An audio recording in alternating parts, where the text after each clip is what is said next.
Okay, welcome back. So this week, you have a choice. You can choose to read Butler, or you can choose to read Pascoe 115 to 155, both of which I think are skimmable. Butler is very dense, and don't feel bad if you have a hard time reading Butler or any of the theorists that we're reading because they are very dense. Even scholars such as myself spend arduous amounts of time perusing paragraphs, words, and sentences to understand what's going on. So my job really here right now is to sort of point you to some passages or some ideas that are really important. And if you ever get stuck, just take a look at some of the guiding questions for discussion each week. They're really helpful. So, if you read Pascoe, you'll notice on the discussion board, the first 6 questions for Pascoe are there to help you. And if you can always go to the questions, read them, and then go to the book and look for those answers. So I can point some of those really important passages out in both sections. Or I can just kind of talk through these questions as well. There are way more for Butler because Butler's a lot harder to understand. Okay, so just choose one or the other. If you're a real go-getter and you really want to understand both, you can read both. I just don't want you to get overwhelmed because this course can be overwhelming anyway with the subject. Is taboo sometimes, I guess, and as tough as it can be. So looking at Pascoe first, the chapter that I'm asking you to read, if you choose it, is titled Look at My Masculinity, Girls Who Act Like Boys. And this is so fascinating for me because I can recall as a young child being called a tomboy or being told that I was doing things that weren't ladylike or I wasn't acting like a girl and I should act more like one, of course, is the implication, right? So Pascoe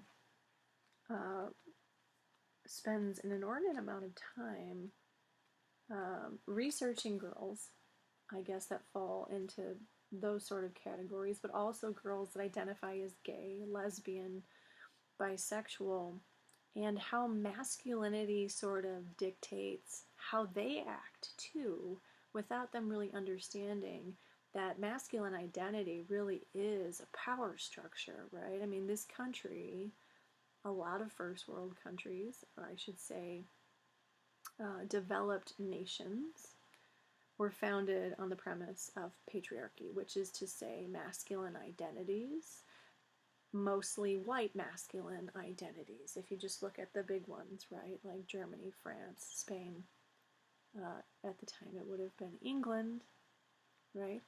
And so what we don't realize is that other players, other people, non-binary, male, female, otherwise, are all controlled by those factors, whether invisible as they are. There's definitely a power structure in play while trying to navigate the world. So because our country is based on patriarchy, masculinity dictates even femininity or non-binary actors as well. So it's an interesting conversation.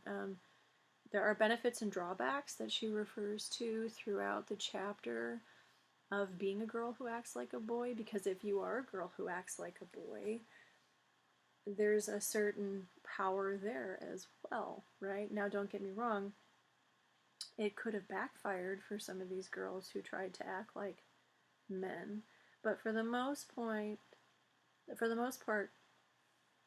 they have a certain autonomy that other girls don't have.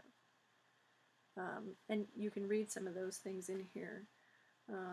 It comes with fear. Some students are afraid of such women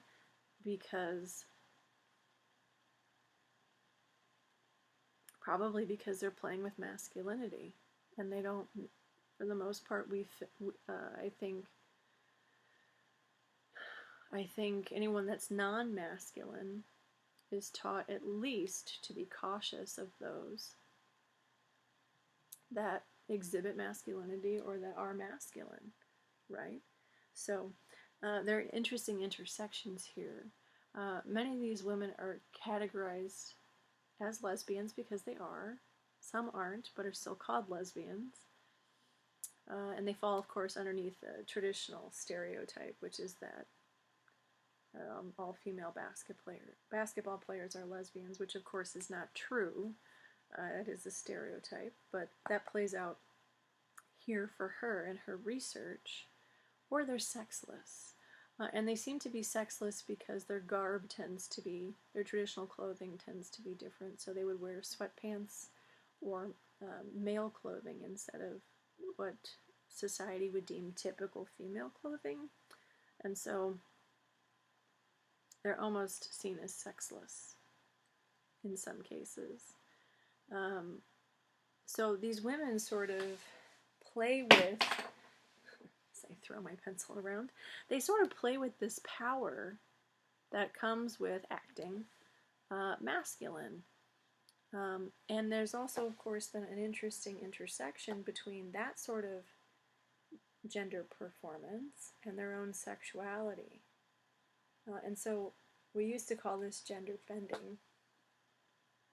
And so this gender bending has some power. And there are some very specific instances in this chapter about gender bending. Like, for instance, there's a young lady by the name of Jessie Chow who identifies as gay, and who in everyday school activities is wearing sort of like a jumpsuit or athletic apparel, but also ends up being prom queen and is sort of pushed, peer pressured into wearing a dress to prom so she can become prom queen, right? And so she uses that sort of garb. She doesn't realize it as a power move, so she becomes prom queen, right? Because if she shows up in a tux or something else, maybe she doesn't become prom queen.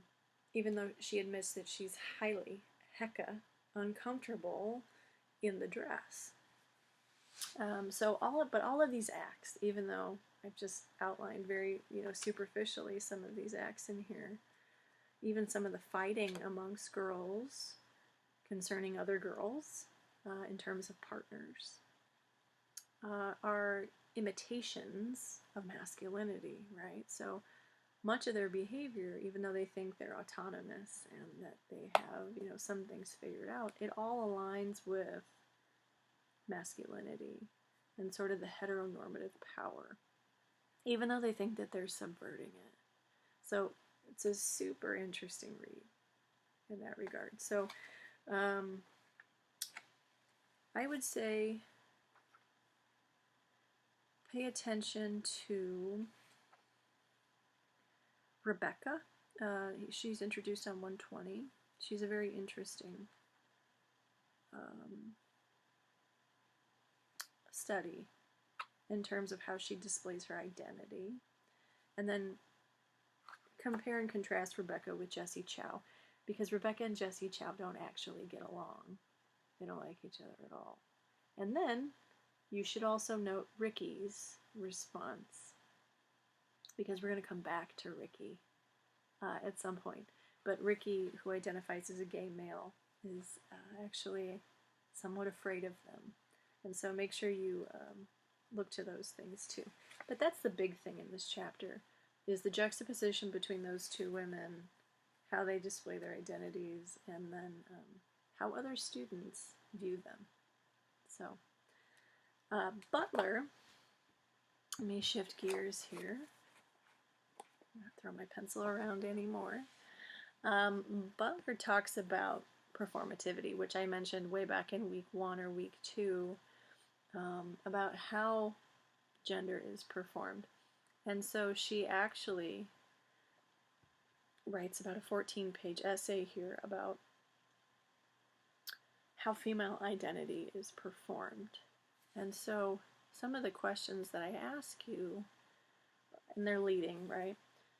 She quotes Simone de Beauvoir when she says, "One is not born, but rather becomes a woman," right? Yes, we're born with a sex, and we only have 3 choices there, really. Or I should say, nature has 3 choices: female, male, intersex. We're all born one of those. Our biological sex, right, aligns with one of those three things. Now, our gender identity may not. So when she says one is not born but rather becomes a woman, that's what she's making a reference to. It should not shock you that gender is not a stable identity because it's fluid. As Kate Bornstein would tell us, there are many genders in society as there are people. Even if you consider yourself a cisgendered male or a cisgendered female, you shift your gender depending on your social context. And if you're reading Bornstein and going through the workbook, these things become really clear, I think.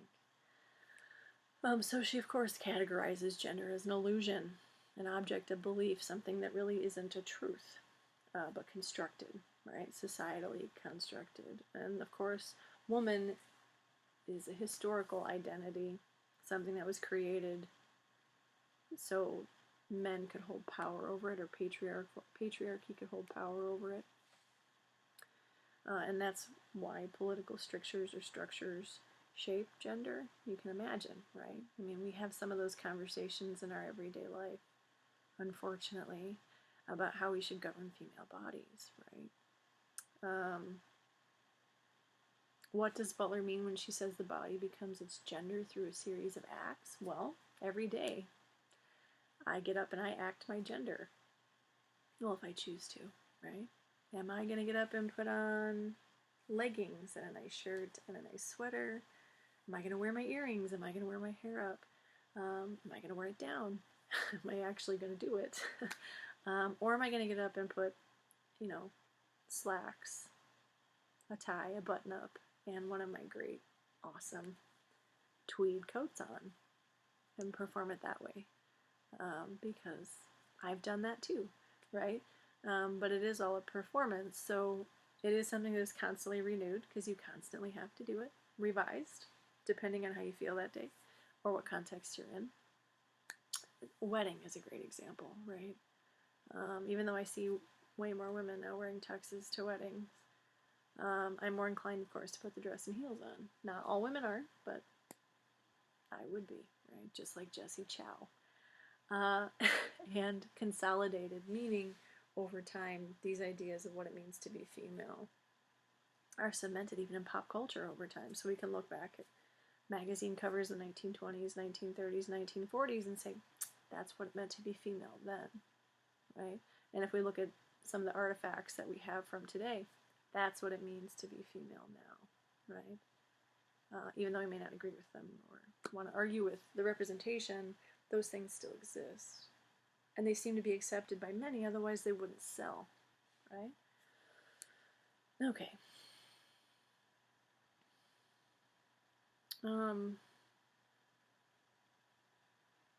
Hegelian dialectic is in question 8. This idea that there's a thesis, and then an antithesis, and then a new thesis. Or I should say that new thesis is called a synthesis. So essentially, right, you have a thesis. Let's just say female, 2020. Here comes an opposing view of what a female should do, look, act. Antithesis, right? These two ideas sort of get convoluted, and then you have a synthesis. You have a brand new woman. And that continual power structure has rolled over time and time again. So Butler applies this sort of, and that whole process right there is called a Hegelian dialectic. Thesis, antithesis, synthesis. And then the synthesis becomes a thesis, and it starts all over again, right? She applies it to gender. And so look for that towards the end. Gender is an act. We've talked about that. How does Butler prove it? And what happens, this is important, if someone falsely performs their gender, right? What happens if I show up to a wedding in a tux and stand on the bride's side? Heaven forbid, right? What happens if someone goes out into society in drag? What happens if a transgendered person goes out into society as their real gender and isn't performing it well enough? Things to look for. 2 very difficult readings.